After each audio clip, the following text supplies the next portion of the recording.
প্রকৃত মানুষ সেই যে আল্লাহকে অনুসরণ করে, আল্লাহ রাসূলকে মানে, আউলিয়া কেরামদের মানে, শরীয়তের অনুযায়ী চলে, দ্বীনের উপরে চলে, আল্লাহকে মানার বিশ্বাস করে, ইহতিমাম করে। এরকম মানুষ যদি পাওয়া যায়, ওই রুচির সাথে যদি আমাদের মিলা যায়, তাহলে আমি কামিয়াব। আমি কি কামিয়াব? খালি মানুষ হলেই যথেষ্ট না, খালি শক্তি হলেই যথেষ্ট না।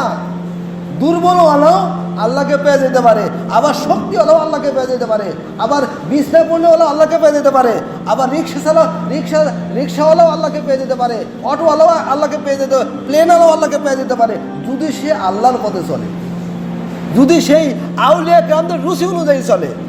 আর আমাকে নির্বাচন করতে হবে, আমি কার মতো রুচি বানাতে চাই, কার মতো হতে চাই।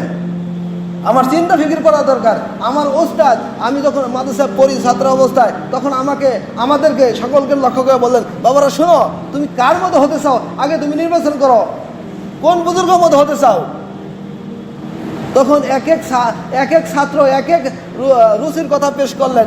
আমিও ওই মুহূর্তে হয়তো বুঝা না বুঝা কি আমার রুচিটাও পেশ করলাম যে হযরত, আমি তো হাফিজ হুজুর মতো হতে চাই, বা আশরাফ আলী থানভী হুজুরের মতো হতে চাই। হুজুর তো শুনে খুব খুশি হলেন। এখন বুঝতেছি হয়তো আমি না বুঝেই বলছিলাম কিনা কে জানে, হাকিকত তো আর বুঝি নাই।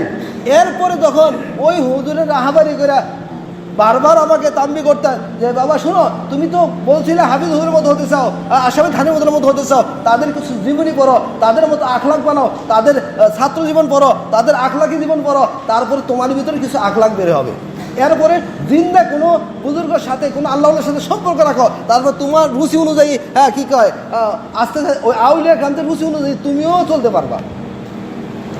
আল্লাহ আমাদের বুঝার তৌফিক দান করেন। এই জন্য বিশেষ করে এই আম্বিয়া কেরামদের মানতে যারা না পারে, সাহাবায়ে কেরামদেরকে মানতে যারা না পারে, আউলিয়া কেরামদেরকে যারা মানতে না পারে, তাদের রুচি সুন্দর রুচি নেয়। হাজার ইসলামের কথা বললেও যদি আউলিয়া কেরামদের রুচির সাথে না মিলে, তাহলে এটাও মুশকিল।